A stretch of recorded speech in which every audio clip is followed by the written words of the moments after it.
The first Iron Banner of Destiny 2 has brought a fresh batch of PvE players cautiously into the Crucible. Don't be afraid, come on in, the water's fine. Destiny 2's first Iron Banner is played on control mode, which involves capturing and holding territory. The more territory you hold, the more points you'll score for each kill. This is a very simple premise, and yet the Crucible is currently proving fruitful hunting grounds for even slightly experienced players, preying on the influx of fresh blood brought in by the event. Don't be among the prey, let our Destiny 2 guide help you. You want that fabulous Iron Banner armor and weapons, and you deserve to get it with a minimum of suffering. You get more tokens for wins than losses, so let's do our best to have a good time, win matches, and not let the predators steamroll us. Okay, these tips mostly apply to general PvP, too. Form some good habits now and you can enjoy Crucible much more as you collect your Call to Arms milestone rewards each week. It's one of the easiest Luminous Engram gets, and therefore an important part of leveling up quickly in Destiny 2. Don't be intimidated by the Crucible. Use our simple tips below to go from baffled meat to well-honed blade. Don't rush the capture point, secure the area first. It's much easier to defend most zones than to capture them. Just set yourself up with a line of sight on the capture zone and wait for some bumpkin to come blundering in. If two of them arrive, well, you've got a grenade, and maybe a rocket, and they're unlikely to be watching for you in the rush to stand on that exposed plate. Don't be the one on the other side of this equation.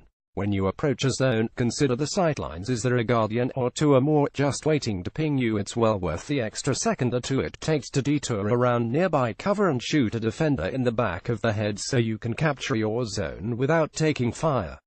Secure the area before you expose yourself on the capture plate. Pack the right gear, throw your favorite pulse rifle in the bin, and embrace effective PvP weapons. Don't worry too much about the power and kinetic thing while you're learning, just treat them as two primary slots. Generally you want something for close-up and something for distance. The multi-tool is the most popular scout rifle, but almost any scout is a good idea for your distance option. Up close, a sidearm, submachine gun or auto rifle is the most effective choice. Most beginner players will find an auto rifle easiest to use. Certain weapons are dominating the meta right now, so check the kill feed and see what's giving you the most trouble. Look for weapons in the same archetype and have a go with them. Don't waste your time helping to capture a secure zone. Capturing control zones is a real priority and more important than just totting up kills. Here's the thing, though, it only takes one Guardian to capture a zone. 2 or 3 or 4 of you standing in one zone won't make it capture any faster, win you more points. Rather than stand on the flag with your pal, you're way better off moving to capture a contest, a second zone, or even just moving to a better position for taking out defenders as they move in to attack your poor exposed buddy doing the capture. Here's a neat tip if you're not so hot on the shooting part and want to play a support role. If you arrive on a zone along with another Guardian, use your wave assist emote. They usually get the hint that you're volunteering to make the capture, and run off to do something more useful than stand back to back with you, twiddling the thumbs. You'll both survive longer as a result. Work in a team. If you mostly play PvE, you may be a solo player, and that's fine. I play solo all the time and I don't hate Crucible. But there's no denying that the new, more intense 4v4 PvP format means a good team will absolutely steamroll a group of randos thrown together without comms, and that can be very frustrating. If possible, get yourself in a crew with friends, or pop onto an LFG group, flag yourself as a beginner and find someone to play with. We recommend the wonderful the100.io. Post your request to all groups publicly a couple of hours in advance for best results. If you really don't want to chat with strangers, we don't blame you, but you can still have a pretty good time in Iron Banner by playing with an eye on what everyone else is doing. It's always best to work in pairs, so find someone and latch onto them, following close by but not right next to them, so you can catch lone players in crossfire and survive confrontations with more than one enemy. Please don't go lone wolf just because you're worried about kill stealing. Destiny 2 has ditched KDR as a key metric in favor of efficiency, which means everyone gets plenty of credit for assists. Staying alive and helping mow down a swathe of foes will earn you streak medals and boost your personal score much faster than racking up unassisted kills but getting taken out constantly because you're always going 1v2 or even 1v4.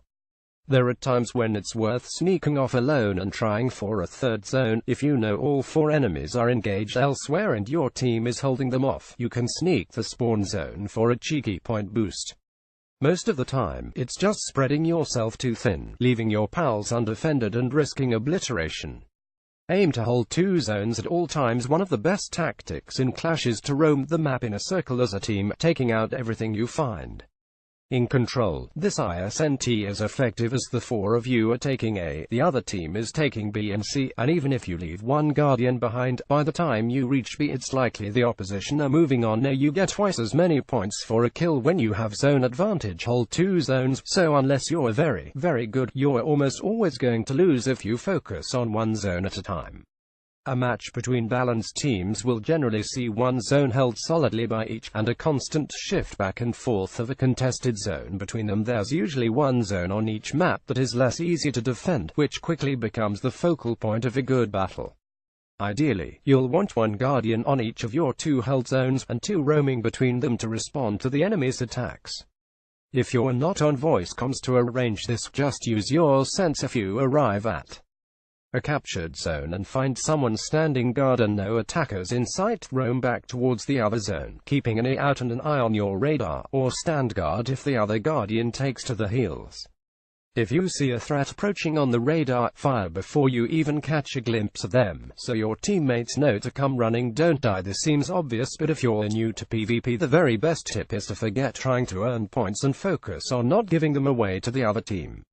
You can achieve more for your team by making yourself a difficult target than you can charging in to try and make an impact. In order not to die, stay with one other Guardian at all times. Always keep an eye on your radar and keep cover between you and the enemy.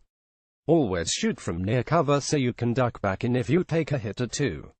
Reload in cover. Keep moving as you fire. Don't camp in one place. Run away if you think you're outnumbered.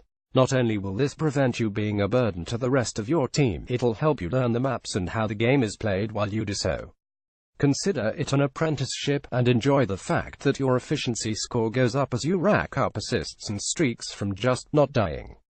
Shoot them in the head. Guardians take more damage in the head. Shoot them there. Obviously, if you can hit a Vex Tum-Tum, you can hit a great big space helmet. Sometimes we include links to online retail stores. If you click on one and make a purchase, we may receive a small commission. For more information, go here.